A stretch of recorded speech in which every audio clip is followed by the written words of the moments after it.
이것을 지금 말라기라고 하는 선지자를 통해서 설명을 하는데, 하나님은 너희를 사랑했다. 그리고 하나님은 정의로운 신분이다. 그런데 너희들이 그 사랑과 정의를 배반했다. 라고 하는 것을 이 4장 중에 딱 몇 가지 안 되는 예를 들어요. 그게 우리 1장에서 봤었던, 1, 2장에서 봤던 게 제사를 예를 드는 거예요. 제사와 제물을 드리는데 그 제사와 제물이 더러운 걸 드렸고 훔친 걸 드렸고 그걸 번거롭게 드렸고 결국은 온전하게 바르게 행하지 않았다는 거예요. 제사와 제물을 한 가지 예를 들어요. 그랬죠? 그 다음에 이제 두 번째로 오늘 우리가 볼 게 결혼을 예를 들어요. 결혼. 결혼을 그냥 이렇게 정상적인 결혼을 얘기하는 게 아니라 이방인과의 결혼. 사실 이것은 구약성경에서 계속적으로 금지했던 거예요. 금지했던 이유도 있어요. 제가 조금 이따 좀 설명을 할 거예요. 그러니까 결혼 관계에서 이방인과의 결혼을 한 것이 하나님의 사랑을 배반한 것이다. 혹은 성결하게 살아가도록 요청한 것을 배신한 것이다. 혹은 하나님의 정의를 위배한 것이다. 그렇게 얘기하는 거예요. 그리고 세 번째로 예를 드는 게 이혼이에요. 이혼. 그러니까 우리말로 지금 이렇게 좋은 말로 이혼이죠. 우리는 이혼 그러면 합의해서 두 사람이 어쨌든 어떤 일이 생겨서 합의해서 이혼을 한 거야. 또 지금의 우리 법은 약자에 대해서 때로는 위자료도 줘야 되고 뭐 재산도 분할해야 되고 이혼한다고 해서 꼭 이혼 당하는 어떤 사람이 모든 그 피해를 당하는 게 아니에요. 그런데 당시의 이혼은 그냥 내쫓는 거예요. 내쫓는 거예요. 그냥 아무것도 없이 내쫓는 정도가 아니라 쫓겨나는 사람은 다 여자죠. 그런 사람은 사회적으로 매장돼요. 더 이상 살아갈 힘이 없어요. 그래서 그들은 대개는 매춘부가 돼요. 그러니까 인생 자체가 더 이상 회복될 수 없는 지점으로 쫓겨나는 거예요. 그러니까 그런 이혼이에요. 그러니까 지금 이게 말이 우리가 좋아서 이혼이지 쫓아내는 거예요. 그것을 가지고 하나님의 사랑을 배반했다. 하나님의 정의를 배반했다. 이렇게 얘기해요. 그리고 우리가 다음 주에 보려고 하는데 돈과 관련된 얘기를 해요. 돈을 어떻게 얘기하냐면 지금 우리는 돈인데 봉헌물. 그러니까 하나님께 드리는 봉헌. 여러분 우리 그 주보에 보면 우리 예배 순서에 봉헌이라고 해놨어요. 헌금이라고 하지 않고. 왜 우리는 사실 뭐 돈을 드리는데 헌금이라고 하지 않고 봉헌이라고 했는가? 물론 우리가 돈으로 우리가 재물을 대신하지만 구약에 있었던 여러 가지 재물들과 이런 걸 대신하지만 돈만 드리는 게 아니에요. 우리가 이 예배를 준비하기 위해서 오늘 아침에도 누군가 와서 청소를 하고 누군가는 의자를 놓고 누군가는 밥을 준비하고 누군가는 말씀을 준비하고 이렇게 누군가는 반주도 찬양을 준비하고 이 예배 하나를 위해서도 누군가는 자신이 가지고 있는 어떤 것을 가지고 같이 함께 하는 거예요. 그런 것들이 다 하나님 앞에 드려지는 거예요. 봉헌하는 것이에요. 재능을 드리고 또 시간을 드리고 마음을 드리고 그러니까 돈만 드리는 게 아니죠. 돈은 그냥 대표적인 거예요. 그래서 봉헌과 관련돼서 재물과 관련돼서 그 중에 3장에 보면 11조와 관련돼서 너희들이 하나님의 사랑을 배반했다. 혹은 정의를 배반했다. 그걸 안 했다는 얘기가 아니라 그게 일종의 예예요. 예를 드는 거예요. 여러분 이 지점을 우리가 좀 잘 이해할 필요가 있어요. 지금 하나님은 말라기를 통해서 제사 똑바로 지내라, 결혼 잘해야 된다, 이혼하면 안 된다, 11조 똑바로 해라. 물론 각각의 것에도 우리가 적용해야 할 바가 있지만 그것은 예를 든 거예요. 예를 든 거예요. 진짜로 하고 싶으신 말씀은 하나님의 사랑을 너희들이 알아야 된다. 하나님의 정의를 회복해야 된다. 하나님 앞에서 성결한 사람으로서의 삶이 회복돼야 된다. 그런데 그걸 배반하고 있다. 그 예를 대표적인 걸 들은 거예요. 이 제사, 제물, 결혼, 이혼, 또 봉헌과 관련된 것은 실제로 이스라엘 사람들에게서는 다 종교적인 것 같지만 삶과 관련돼서 가장 중요한 것들이에요. 이게 다 삶과 연결되어 있어요. 신앙뿐이 아니라 삶과 연결되어 있는 가장 핵심적인 것을 예를 들고 있는 거예요. 이 부분 이해가 되셨죠? 왜 그러면 하나님은 제사와 제물과 결혼과 이혼과 이런 봉헌을 예를 들고 있는가? 이게 지금 뭘 어겼다는 거예요? 여러분 무엇을 어겼다는 걸까요 이게? 사실 이거는 딱 한마디로 얘기하면 하나님 앞에 너희들이 율법을 어겼다 이렇게 얘기하는 거예요. 다시요. 잘 들으셔야 돼요. 제사든 제물이든 뭐 이방과의 결혼이든 뭐 다 이게 이걸 한마디로 얘기하면 너희들이 하나님과의 약속을 어겼다, 언약을 어겼다 라고 하는 거예요. 어떤 언약을 했는가? 여러분 오늘 그 얘기를 조금 나누고 실제 내용을 한번 볼 텐데, 지난주에 제가 이야기를 좀 길게 하다 보니까 자세히 설명 못한 게 있어요. 지금 하나님은 지금 2장에서 뭐라고 얘기했냐면 너희가 레위의 언약을 깨뜨렸다. 레위와 맺었던 언약을 깨뜨렸다. 하나님과 레위와 맺었던 언약이 있어요. 그 언약은 생명과 평화의 언약이었어요.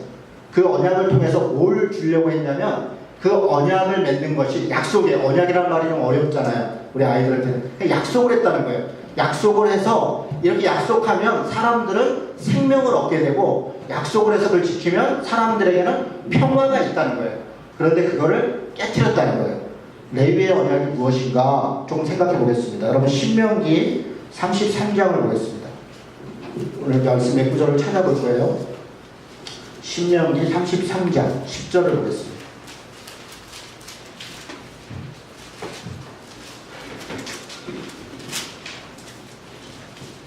신명기 33장 10절 찾으셨으면 우리 9절 제가 읽고 여러분 10절은 같이 읽겠습니다. 신명기 33장. 지금 이 장면은 모세가 지금 12지파, 그러니까 12지파의 사람들에게 축복의 이야기를 하고 있는 거예요. 각 지파별로.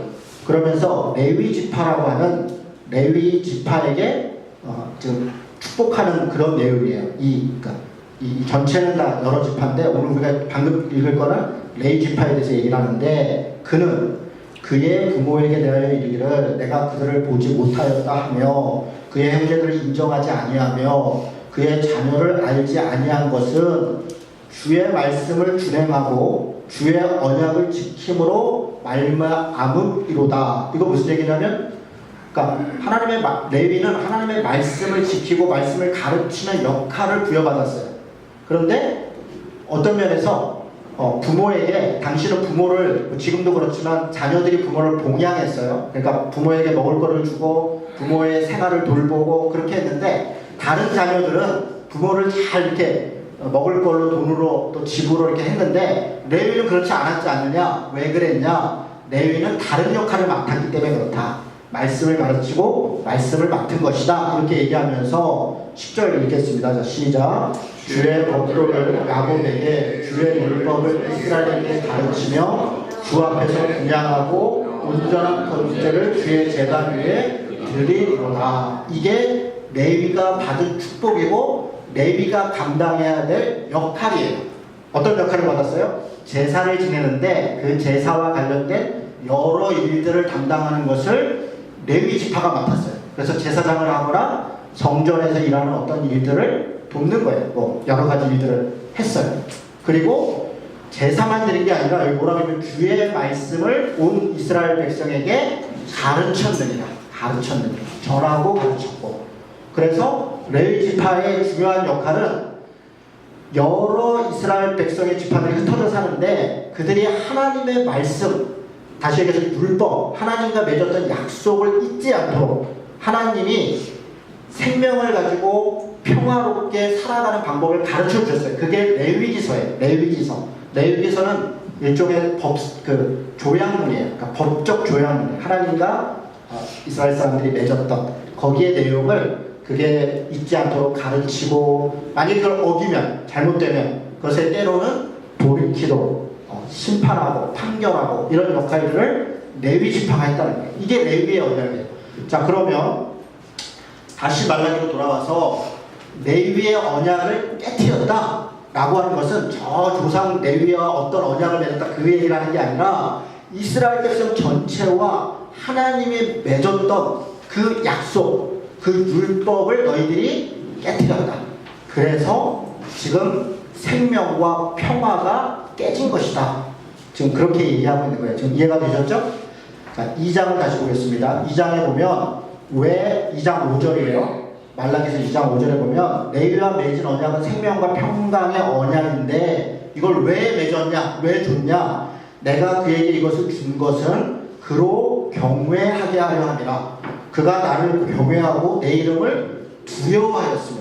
그러니까 왜 약속을 레위에게 줬냐면 레위는 이걸 어떻게 감당해야 되냐면 하나님을 존경하고 하나님을 경외하고 하나님 앞에 그의 영광을 위해서 정말 두려운 마음으로 맡은 자로서 책임감을 가지고 그 일을 감당해야 돼요. 그래서 너에게 줬다는 거예요. 그래서 그걸 통해서 백성들이 하나님을 존경하고 경외할 수 있게 하기 위해서 줬다는 거예요. 8절에 보니까 너희는 옳은 길에서 떠나 많은 사람의 율법을 거스리게 했다. 거꾸로 얘 깨뜨린 거예요. 많은 사람을 거스리게 했어요. 레위 언약이 깨졌는데 9절에 보니까 율법을 행할 때 지금 레위 언약이 깨진 게 어떻게 깨졌냐면 너희가 제사를 예를 들면 여러분 저기 보세요. 오늘 예배 순서가 우리 예배 주보의 순서가 있지. 예배에 부름이 있고 참회의 기도가 있고 찬송이 있고 순서가 있는데 오늘 순서자들이 깜빡한 거야. 그래가지고 참회의 기도 시간에 참회의 기도를 안 하고 갑자기 사도신경으로 신앙고백 목사님 지금 절차 잘못됐어요. 순서 틀렸어요. 그렇게 해서 하나님이 예배를 받으시겠어요? 그런 얘기가 아니에요. 그러니까 제사를 지내는데 물론 절차가 대단히 중요하고 특별히 레위기에 있는 그렇지만 그 순서를 잘못했다 뭐 그런 얘기를 하는 게 아니에요. 율법을 깨트렸다는 얘기가 뭐냐면 9절에 보니까 율법을 행할 사람에게 치우치게 하였으므로 나도 너희로 하여금 모든 백성 앞에서 멸시와 천대를 당하게 하였니. 치우치게 했다. 무슨 얘기예요? 우리말로 지금 번역하면 차별했다. 차별했다. 법을 맡은 사람이 판결을 하는데 어떤 사람에게는 똑같은 죄를 졌는데 어떤 사람은 모른 척하고 어떤 사람에게는 더 과하게 하고 차별했다는 거예요. 뭐 때문에 차별했겠어요? 돈 때문에, 권력 때문에, 힘 때문에. 여러분 요즘 우리가 대법원 문제 때문에 여러 가지 걱정. 저는 정말 끔찍한 문제예요. 물론 정치권이 대통령이 행정을 맡은 사람들이 실수하는 것도 큰 문제지만 그 실수를 바로잡는 민주적 국가의 마지막 보루는 법이에요. 법이라고 하는 것이 그것이 그렇게 해서는 안 된다. 그래서 대통령을 탄핵하는 것도 법에다가 권한을 준 거 아닙니까? 그런데 법을 판결하는 사람이 부패하면 이건 답이 없는 거예요. 그 다음부터 더 이상 여러분 이게 지금 큰 문제. 그래서 법치주의라는 게 엄청나게 중요한 거고 법을 맡은 사람들은 정말 중요해요. 정말 중요해요. 교회에서 누가 법을 맡고 있습니까? 목사가, 장로가 하나님의 교리와 성경을 잘 해석하고 그걸 지켜야 될 책임을 맡은 거예요. 권리가 있는 게 아니라 책임을 맡고 있는 거예요. 끝까지. 그런데 그 맡은 사람들이 이 법을 자기 임의대로 자기의 유익을 따라서 행하게 되면 이것은 엄청난 불의가 벌어지는 거죠. 지금 그런 치우치게 행했느니라 하나님의 율법을 조문대로 지키지 않았는가를 얘기하는 게 아니라 차별을 했다는 거예요. 차별을 했다는 거예요. 어떤 사람에게는 같은 법을 이런 잣대로 내고 어떤 사람에게는 저런 잣대로 내고 제가 예를 들지 않아도 여러분이 무슨 말인지 잘 알 것입니다. 지금 그걸 안타까워하는 거예요. 하나님의 말씀을 빙자하여 심지어는 하나님의 말씀을 가지고 불의를 행했다는 거예요. 불의가 뭡니까? 자기의 유익을 구하고 누군가의 권리를 박탈하고 그리고 누군가를 억압하고 어떤 생명을 소홀히 여기고 그게 불의한 거예요. 그게 불의한 거예요. 왜 그러면 이런 일이 있었는가? 하나님을 따르지 않고 혹은 하나님을 믿는다고 하면서도 당시 시대의 다른 신앙, 다른 신이 이야기하는 걸 따랐다는 거예요. 여러분 이 말 잘 들으셔야 돼요. 우리는 우상숭배 그러면 지금은 하나님을 안 믿고 무슨 부처님을 믿거나 알라신을 믿거나 다른 신을 믿는 것을 우상숭배라고 생각해요. 그래서 어떤 사람들이 막 우상숭배하면 안 된다 그러면서 막 다른 종교 앞에 가서 막 기도를 하고 여러분 최근에도 어느 그 절에서 기독교인들이 그 예배당 법당에서 막 찬송을 부르고 정말 때려주고 싶어요. 그게 무슨 짓을 하는 건지. 그 우상숭배라고 그런 정말 그런 짓이에요. 그런 짓거리를 해서는 안 되는 거예요. 지금은 우리가 소위 다른 신을 믿는 것이 우상숭배라고 이야기하지만 물론 그런 면이 있지만 잘 들으셔야 돼요. 여러분 성경에 우리 기독교의 가르침은 다른 신은 없다는 거예요. 하나님이 만일 유일한 신이라는 거예요. 당시 태초에 하나님이 천지를 창조하셨다 이렇게 말을 할 때 다른 신들 중에 우리가 믿는 하나님이 제일 센 신이야 혹은 최고신이야 제일 능력이 있어 그러니 우리 하나님을 믿어야 돼 그렇게 말하는 게 아니에요. 다른 것은 신이 아니라는 거예요. 그러면 돌이고 나무고 그냥 자연이고 너희들의 생각이고, 그런데 그것들은 그냥 우상, 그게 우상이라는 말이 상이 없다. 거짓된 상이다. 잘못된 것을 믿는 것이다. 뭐가 잘못됐는가? 하나님이 아닌 거라는 게 아니라 자기 욕망을, 자기 탐심을 어떤 것에 그걸 하나님으로, 하나님 아닌 것을 하나님으로, 그러니까 신이 아닌 것을 신으로 믿는 것이 우상이라는 거예요. 여러분 이 말 이해가 되세요? 그러면 대표적으로 아주 간단하게 얘기를 해야 되는데, 간단하게 드려야 되는데, 오늘 제가 지금 누가 지금 스타워치로 시간 재고 있는데 잘 해보죠. 대표적으로 구약성경의 우상이 누굽니까? 바알과 아세레, 뭐 이름이 여러 가지지만 다 비슷비슷해요. 밀고민이 몰렉이니 뭐 다 비슷비슷해요. 결국은 딱 두 개로 얘기해요. 바알과 아세레, 남자신과 여자신이에요. 조로아스터교에 보면 선과 악의 신, 다 여성신, 남성신, 전 세계 신들이 다 비슷비슷해요. 자, 바알을 우리말로 번역하면 뭐냐? 풍요예요. 풍요. 바알이 풍요라는 뜻이에요. 아세라는 이스다로 아세요. 뭐 다 비슷한데 그걸 우리말로 번역하면 번영이에요. 다시 얘기해서 당시에 우상을 섬기는 사람들은 어떤 신을 섬기는 게 아니라 그걸 통해서 풍요와 번영을 섬긴 거예요. 풍요와 번영. 누구에게? 나에게. 남에게 아니요. 나에게. 내게 풍요를 주는 것이 신이고 내게 번영을 주는 게 신이에요. 그게 나무여도 상관없고 의자여도 상관없고 곰이어도 상관없고 심지어 신발짝을 놓고 신이라고 해도 상관없어요. 뭐라도 나에게 풍요를 주고 나 바라는 거 해주면 그게 신이에요. 그게 능력이 있는 거예요. 그게 우상이라는 거예요. 그러면 그거에 다르게 하나님은 어떤 분이냐? 하나님은 계속 얘기하는 게 공평과 정의의 하나님이다. 공평과 정의의 하나님이다. 사랑과 평화의 하나님이다. 풍요와 번영이 아니라 하나님을 믿는다는 것은 공평과 정의를 따른다는 것이에요. 공평과 정의를 이루는 거예요. 공평과 정의는 내가 아니에요. 내가 공평을 받아야 되고 내가 정의롭게 받아야 된다는 걸 얘기하는 게 아니에요. 다른 사람과의 관계 속에서 누군가를 공평하게 대해야 되고 누군가를 정의롭게 대해야 되고 우리가 살고 있는 곳을 공평과 정의롭게 행해야 된다. 그게 기독교 신앙. 여호와 하나님이 우리 사람을 찾아와서 사람을 만드시고 사람 가운데 역사하신다는 내용이에요. 그런데 우리는 창세기부터 지금까지 하나님이라고 부르든 뭐 알라라고 부르든 뭐 고무신 집신 뭐라고 부르든 다 마찬가지예요. 뭐라고 부르는 것과 관계없이 그게 풍요와 번영, 내 욕망과 탐욕을 위한 것이라면 다 우상이에요. 그게 다 우상이라는 거예요. 그게 우상숭배. 그게 치우치게 행한 것, 차별한 것이다. 그게 불의를 행한 것이다. 그래서 구약성경은 우상숭배를 행했다는 것과 불의를 행한 것을 같은 언어로 써요. 같은 말로. 같은 개념으로 써요. 다른 말로 써요. 너희들이 불의를 행했다. 우상숭배했다. 너희가 우상숭배했다. 불의를 행했다. 얘기하는 거예요.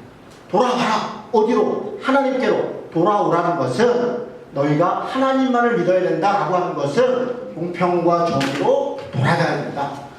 공동체 사랑으로 평화로 돌아가야 된다. 그 얘기를 계속하고 있는 거예요. 여러분 이거 알겠어요? 지금 레위의 언약을 깨트렸다. 내용이 뭐냐고? 복잡한 게 여러 구절들이 있어요. 레위기에 보면 26장까지 되는 온갖 율법들이 있어요. 뭘 해라, 뭘 하지 마라. 한마디로 얘기하면 생명과 평화라는 거예요. 하나님이 주신 생명, 나에게 주신 생명, 남에게 주신 생명, 그래서 귀한 생명, 하나님의 형상으로 만든 사람들의 생명, 동물의 생명, 모든 자연만물의 생명, 그 생명을 하나님이 우리에게 맡기신 것이고 그 생명을 지키고 그들과 함께 살아가는 것, 그게 레위와 맺었던 언약이고 그렇게 주었던 율법이라는 거예요.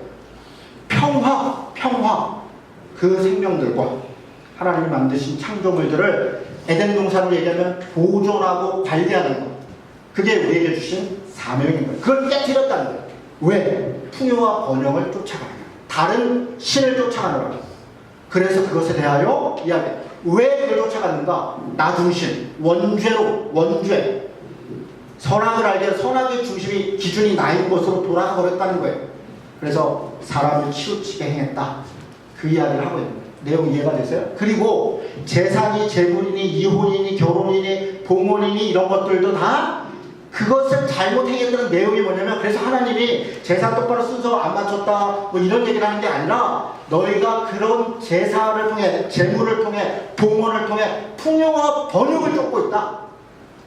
풍요와 번영을 쫓고 있다. 그 잘못을 얘기하는 거예요. 더러운 걸 드리고 훼손한 걸 드리고 훔친 걸 드리고 뭐를 하는 게 다 뭐냐, 나에게 유익이, 무슨 유익이 있느냐, 그것으로 기준을 삼았다는 거예요. 여러분 3장 14절부터 보겠습니다.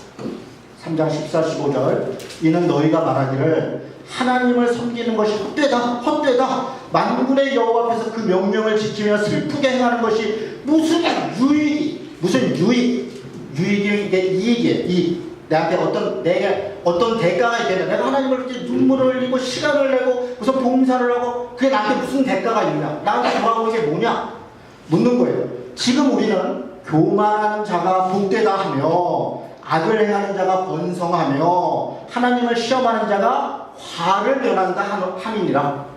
아예 하나님 안 믿어도 잘만 살고 부자 되고 뭐 권력도 있고 뭐 다 잘 되는데 하나님을 믿었더니 내게 무슨 대가가 있습니까? 그게 레위의 언약을 깨뜨렸다. 그런 불신, 그 신뢰함과 기대함이 없는 것 때문에 하나님을 믿는다고 하면서도 내게 어떤 유익이 되는 것들을 거기다 세금세금 집어넣고 그렇게 자기 유익을 구했다는 거예요. 여러분 이해가 되십니까? 지금 우리가 성경을 읽을 때 어떤 문자도 중요하고 조문도 중요하지만 뜻이 중요해요. 무슨 말을 하고 있는가?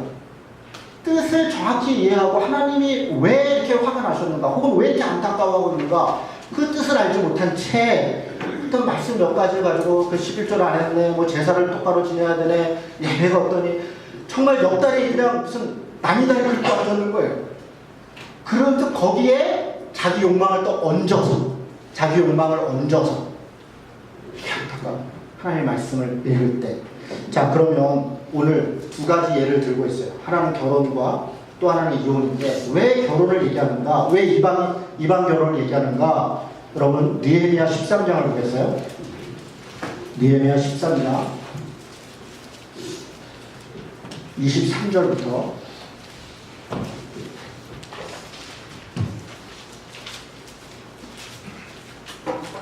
느헤미야 13장 23절.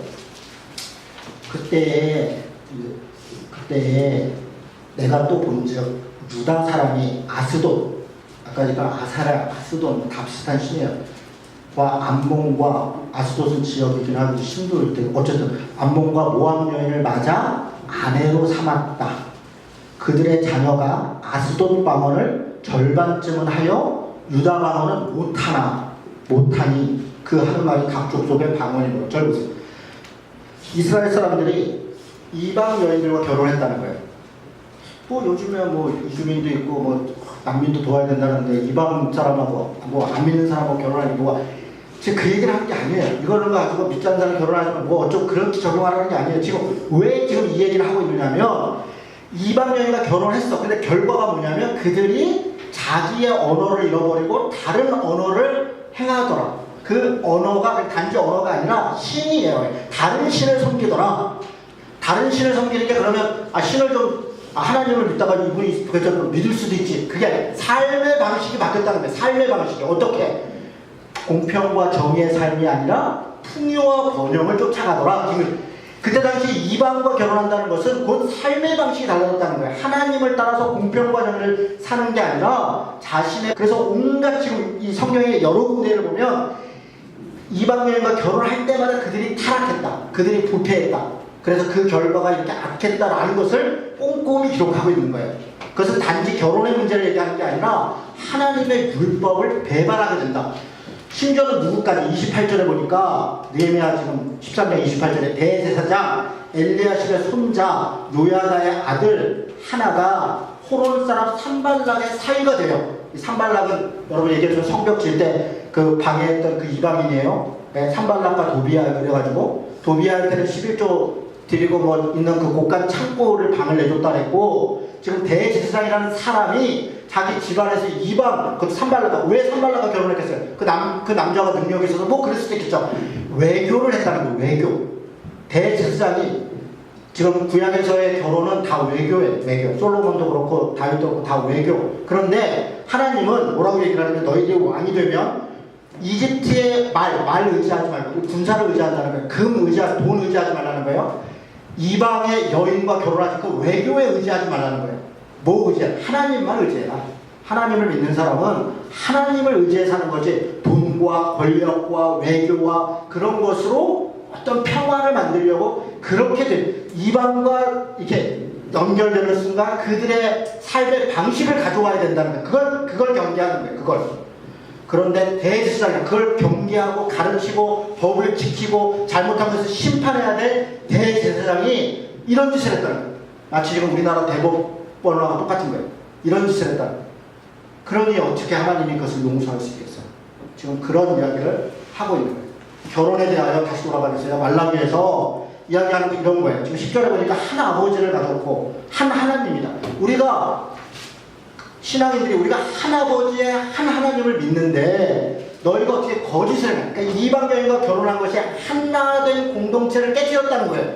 하나된 공동체를 깨뜨렸다. 한 하나님, 한 형제자매 된 것을 너희가 거짓으로 깨뜨렸다. 그리고 언약을 욕되게 했다. 10절에 그렇게 되어 있잖아요. 그리고 11절에 그 행위는 성결을 욕되게 하는 것이다.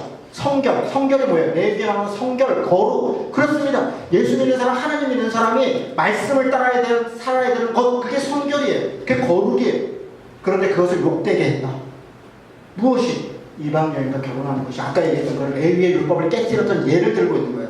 그렇죠? 그래 놓고도 13절에 보니까 너희가 이런 일을 행하고도 곧 눈물과 울음과 탄식으로 여호와의 제단을 가리게 하는 것. 여러분 이 표현이 되게 특이한 표현이에요. 뭐냐면 눈물과 어떤 탄식과 뭔가를 강구하는 거죠. 그런데 그거를 너희가 그렇게 나에게 부르짖었느냐 나한테 구했느냐가 아니라 가렸다. 뭘 가렸어요?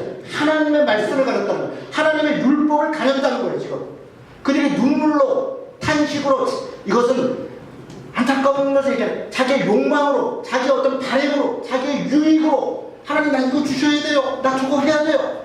오늘 우리 기도할 때 김지연 자매 저 장애 친구에 대한 그 안타까운 눈물 그런 건 눈물이 아니에요. 하나님 나 그거 자기 욕망과 자기의 어떤 풍요와 번영으로 눈물과 콧물과 자신은 그렇게 행하면서 그걸 가리웠다. 내가 어떻게 너희에게 이 봉헌을 받을 수 있으며 내가 어떻게 하나님의 말씀에 은혜를 줄 수가 있겠느냐? 그렇죠? 그런 얘기가. 이혼에 대해서 얘기해요. 무슨 얘기? 15절에 보니까 오직 하나를 만들었다. 하나님은 영이 충만하다. 이거 뭐냐면 하나님이 못할 게 없잖아요. 하나님이. 아니 예를 들면 이런 거예요. 지금 아담과 하와가 있어요. 그러다 풍요와 번영을 할 거면 아담한테 여자를 한 10명쯤 줘서 애를 많이 낳아서 그러면 되잖아요. 더 그냥 그래서 너희가 생육하고 번성하여 땅에 충만하여 정복하고 다스리기 위하여 애를 많이 낳아야 되니까 아담한테 그냥 엄청난 많은 여자를 줘도 되는 거 아니에요. 그래서 하나를 줬다. 지금 그 얘기예요. 한 남자에게 한 남. 왜? 하나님이 하나님. 여러분 우리 결혼의 이 것에는 하나님이 맞춰주신 하나님만을 의지해야 되는 인간이 더 많이 나와서 인위적으로 뭔가를 번성하는 것이 하나님께서 역사를 주관하는 것에 대한 겸손한 믿음이 들어가 있는 거예요. 그 결혼 제도 안에 그 하나님의 그 얘기는 오직 하나를 만들었다. 하나님 한 형제 한 것처럼 하나인 한 부부를 만들었는데 여러분 예전에 어떤 친구가 저한테 그래요. 그 친구는 성경 공부 열심히 하는 친구인데 목사님 혼전 순결을 금지하는 성경 구절이 있습니까? 여기 있잖아요. 여기 많아요 사실. 그래서 제가 네가 볼 때는 없니? 없대. 그럼 네 맘대로 해라. 뭐 알아서 해라. 내가 있다 그러면 네가 믿으래. 본인 나름대로 뭐 어쨌든 뭐 고민하는 하나님의 말씀을 조문이 믿냐 없냐가 아니라 무엇을 원하고 왜 그런 제도를 만들었는가에 대한 그 뜻, 그 마음 우리가 그거를 봐야 돼. 우리의 욕망으로 우리 마음대로 해석해서는 안 되는 거지. 우리가 돈을 벌든 결혼을 하든 직장생활을 하든 사회적 어떤 행위를 하든 도대체 그것이 하나님께 어떤 것이 하나님이 나에게 어떤 것을 가르쳐주는가에 대한 고민이 없이 내 마음대로 내 뜻대로 내가 하는 대로 하면 하나님은 날 사랑하시니까 나 무슨 것을 다 용서하시니까 나는 무엇을 해도 된다고 한다면 그것이 어떻게 하나님을 믿는 것입니까? 하나님을 이용하는 것이지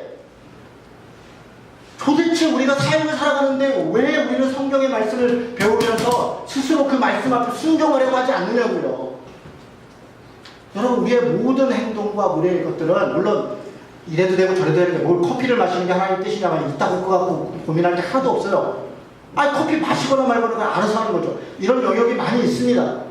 그런 거 아닌가를 우리가 따져봐야 되지만, 그러나 어떤 면에 있어서는 내가 커피를 마시는 것조차도 정말 내가 이렇게 하는 것이 덕이 될까, 혹은 내가 이렇게 이 커피를 마시는 게 누구에게 유리가나, 그래서 정말 제대로 된 값을 치르는 그 사람한테 갈 수 있도록 공정무역 커피를 사려고 하고, 가급적이면 내가 일회용품을 안 쓰려고 하고, 가급적이면 가까운 커피, 프랜차이즈가 아니라 동네 커피를 쓰려고 하고, 이런 마음이 들어가는 거잖아요. 그것조차도 하나님의 뜻을 따르는 마음이잖아요. 내 마음대로 한다고 해서 그냥 알아서 하는 것이 아니라 우리가 살아가려고 하는 어떤 것들이 정말 하나님이 이 세상을 만드신 창조의 목적이 무엇인가, 하나님이 이 세상 가운데 우리를 부르셔서 생명과 평화로 함께 살아가도록 하는 것이 무엇인가 생각하면서 그렇게 살아가도록 해야 된다는 거예요.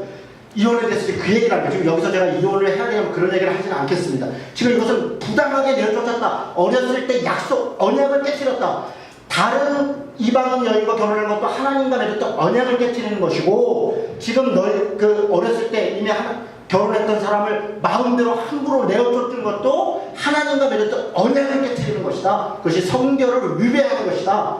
지금 그 얘기를 하고 있는 거예요. 16절에 보니까 이스라엘의 하나님 여호와가 이르노니 나는 이혼하는 것과 옷으로 학대를 가리는 자를 미워하느니라. 여러분, 이 옷으로 학대를 가리는 자는 조금 번역을 조금 바꿔보겠습니다. 뭐라고 하냐면 폭력으로 옷 위를 덮었도다. 다시요. 이게 말이 좀 애매하잖아요. 옷으로 학대를 가렸다. 이게 뭐냐면 폭력을 행사하고서 그래서 옷으로 덮었다는 거예요. 그런데 이때 이 가렸다는 것은 아까 우리 13절에 보니까 눈물과 울음과 탄식으로 여호와 앞에서 제단을 가렸다. 같은 단어예요. 가렸다. 다시 얘기해서 지금 사람을 내쫓고 나서 자기를 정당화고 했다는 거예요. 아이, 그 여자가 원래 뭐 바람 핀 건 아니야. 그런데 좀 싸가지가 없어. 너도 알잖아, 성격이 그렇잖아. 내가 어떻게 살아 그 사람하고. 그러고 너도 같은 값이면 뭐 그렇잖아. 30년 살았는데. 이런 식으로 정당화했다는 거예요. 그 폭력을 행사, 물리적 폭력만이 아니라 하나님의 언약을 깨면서 폭력으로 자기의 어떤 논리로 그걸 가렸다는 거예요. 이게 지금 일어난 행위. 이게 마치 자신들이 이방 여인과 결혼을 하고 그러면서 자기들의 욕망에 따라 하나님께 제사를 하면서 눈물과 콧물과 탄식으로 자기의 욕망을 채우려고 한 것이 하나님의 율법을 가린 것처럼, 부당하게 힘없는 사람들을 배척하고 차별하고 내쫓은 것이 하나님의 율법을 가렸다는 거예요. 같은 거라는 거예요. 지금 무슨 말 이해가 되세요? 지금 이해가 된 거죠? 자, 말씀을 정리하겠습니다. 여러분, 결국은 이 본문에서 얘기하는 건 뭐예요? 성결을 회복하는 거예요. 거룩함을 회복해야 된다. 다시 돌아와야 된다. 그것은 하나님의 율법의 말씀인 생명과 평화로, 다시 얘기해서 하나님이 우리를 한 공동체, 한 믿음으로 하나님께서 인류를 만드신 그 공동체의 가르침과 가치를 회복해야 된다. 그것이 하나님을 믿는 사람들의 회복될 길이라는 거예요. 그것이 이제 말라기 이야기고, 그것을 잃어버린 자들에 대하여 이야기하는 거예요. 다음 주부터는 그래서 이제 그동안 지금 이 앞에 세 개의 문장은 하나님이 계속 읍소해요. 그걸 지키지 않는 자들에게 어떠한 결과가 있는가에 대하여 이제 이야기를 하시기 시작해요. 그래서 다음 주부터 좀 그 내용을 보도록 하겠습니다. 성도 여러분, 말씀을 읽을 때 다시 잔소리처럼 말씀드리면, 문자 물론 중요해요. 그게 무슨 뜻인가, 당시의 역사와 배경이 뭔가 아는 거 중요해요. 그런데 더 중요한 건 그 뜻이에요.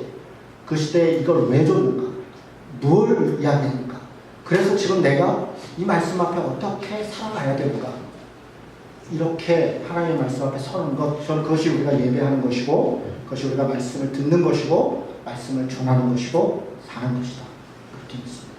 하나님 말씀 앞에 순종하며 살아가는 신자 되시기를 주님의 이름으로 축원합니다.